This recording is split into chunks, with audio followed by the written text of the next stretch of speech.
In this video, everything you wanted to know about Yerasov screamer pedals. What's the price tag? What's inside of the box? What are the specs? Are they true bypass? Current consumption. Fascinating details for audiophiles. Sound test and a shootout at low, medium and full gain. We'll check them into different amps and finally find out what's the difference between the two. And it's all coming up right now. Hello everyone, here is Max, and today we're looking at Yerasov screamer pedals. GT-10, which I would say is surf green, and TS-20, which is just green. Obviously, both are supposed to provide that classic tube screamer tone we all know. You'll find them at the official web store for 110 euros. They are also offering worldwide shipping. If you're lucky or unlucky enough to live, let's say, in the UK or Russia, you have some other options. For example, Yerasov.co.uk. Alright, let's take a look inside of the box. Product catalog as always. User manual, no one reads that anyway. And pedals. That's all. Both pedals have volume, tone and gain controls. And GT-10 additionally has a drive FET switch. We'll check what it does later in this video. Other than that, output, input and a power plug connector. And of course, both pedals are SCS pedal board compatible, so there is a connector for that on the bottom. If you want to know what SCS pedal board is, just check my other video, I'll give you a link in the description. Talking about weight, these two pedals are very light, with about 200 grams or less than half a pound. Just like hundreds of other pedals, these two use a standard 1590B aluminum enclosure, which means there is no surprise about the size, and they will easily fit virtually to any pedal board. Let's check the bypass. As always, I'm simply measuring the resistance between input and output, and if it's 0, which it is for GT-10, we can assume the pedal has a true bypass. If we do the same thing for TS-20, we'll find out that it actually has an active bypass, just like the original TS808 or TS9 pedals. Let's also check how much current do these pedals need. And please don't try this at home unless you really know what you're doing. For GT-10 it's 10.7 mA when it's turned off and 12.1 when the pedal is active. It's about the same for TS-20 and a little bit less in the active mode. Looking inside of the pedals, I can tell this is a very clean and accurate build. Notice that TS-20 uses tiny SMD components versus traditional components in GT-10. Just for a moment, let's take a look at how much mess there is in the original 808 and TS9 pedals. Yes, they are very traditional, but what I see is hundreds of possibilities for something to go wrong, especially with those wires. If you want to become an expert and get a PhD in tube screamers, I can seriously recommend you to read a couple of articles. I'll give you links to them in the description below. Basically, 808 and TS9 use the same circuit, and it has 6 sections. The only differences between the two are the op-amp type and 2 resistors in the output buffer, and of course the stupid annoying power connector, which requires a non-standard plug for 808. Differences which under no circumstances are able to explain $60 gap between the two. Anyway, Ibanez pedals use momentary switches and require this huge and complex JFET bypass section. Yerasov pedals use toggle switches, so there is no need in this section anymore, and it makes everything simpler. More than that, GT-10 does not have an active bypass, and therefore there's no need in input and output buffers. The simpler, the better.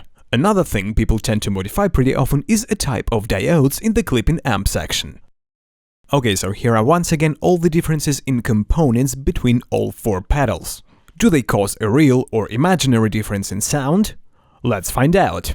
Every test you will find online will feature 2 screamers connected one after another in series, which is not a fair way to test them. Because they are not true bypass, they have different output buffers and therefore are supposed to interact a little bit differently with the amp they are connected to. When 2 pedals are connected in series, only one of them interacts with an amp directly, and the first pedal will always be once again buffered by the second pedal's buffer. For a fair test, we want to have one pedal at a time going directly into an amp without any buffers. And for that, I'll be using a loop switcher. I've messed with this one a little bit and I know for sure that only loops number 2, 3, 6 and 7 are true bypass. All other loops in this switcher are buffered. I will only use true bypass loops and avoid buffered ones. Only this way I can be sure that the output of the pedal goes directly into the amp, which is Yerasov black space in this case, and interacts with it the way it's supposed to. With that said, let's begin with GT-10.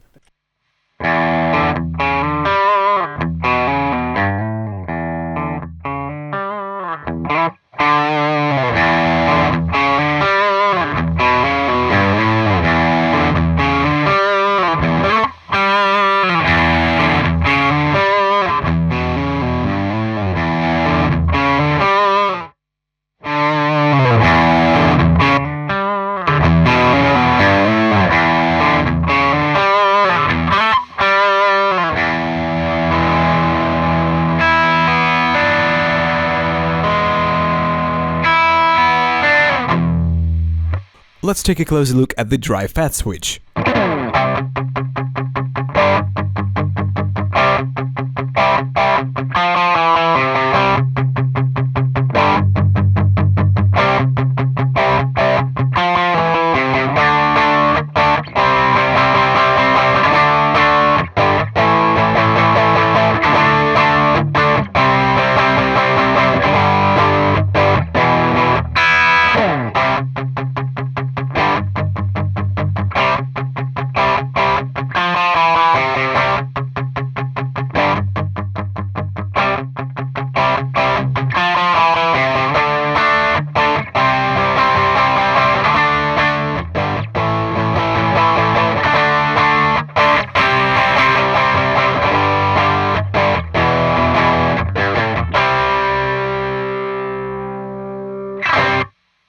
Let's now switch to TS-20. By the way, at the lowest gain settings, the sound does not clean up completely, as it did with GT-10.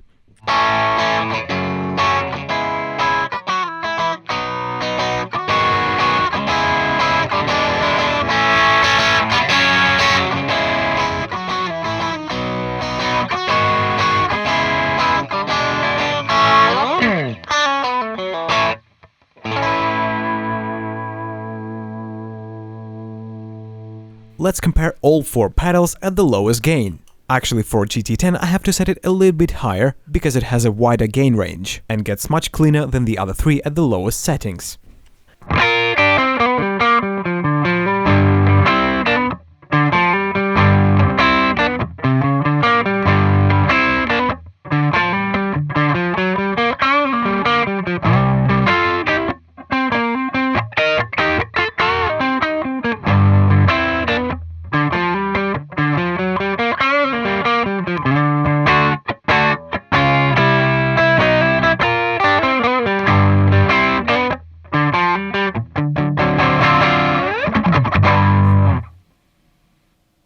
Now, medium gain.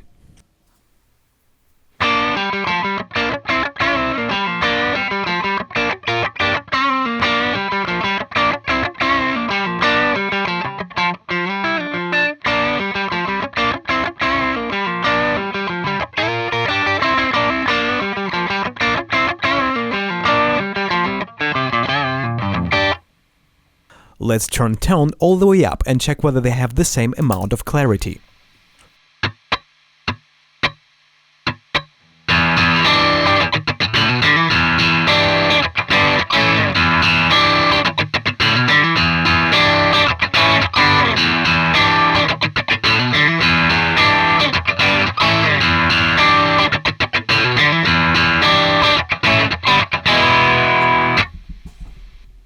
Tone goes back to 12 o'clock, but now gain is set to maximum.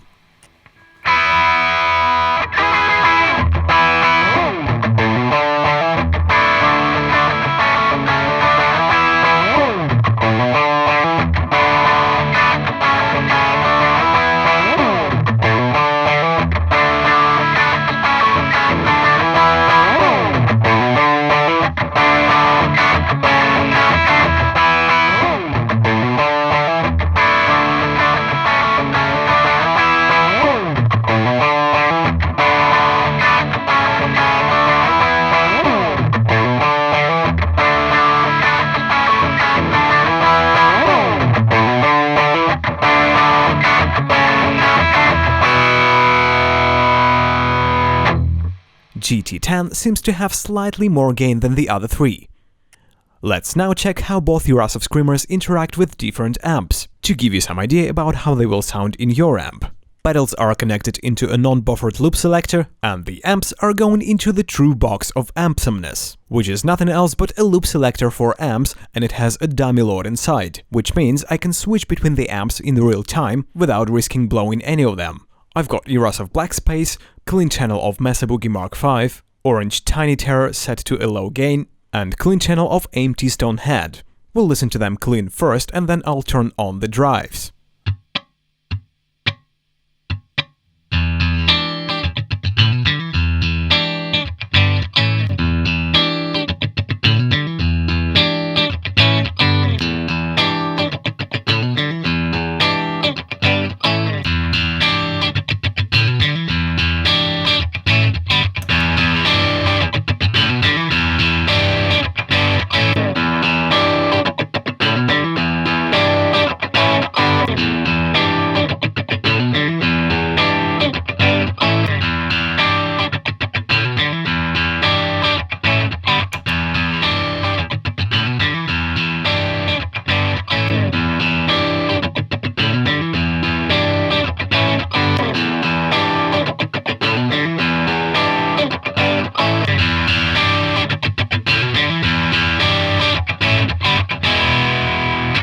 Let's do it again, but now I'll be switching between pedals to check whether there is any real or imaginary difference in sound.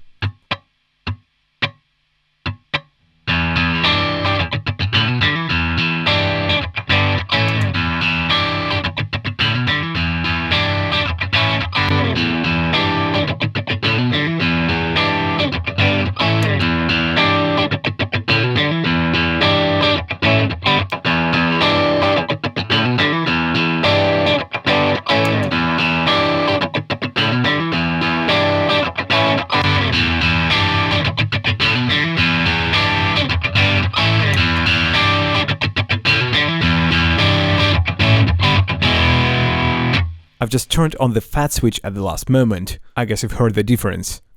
Well, it's time for a recap. So what's the difference between the two? It's true versus active bypass, and because of that no buffers for GT-10, different diodes in the circuit although I cannot hear any significant difference, slightly wider gain range and the advantage of fat switch for GT-10, all classic tone and settings for TS-20 on the other side.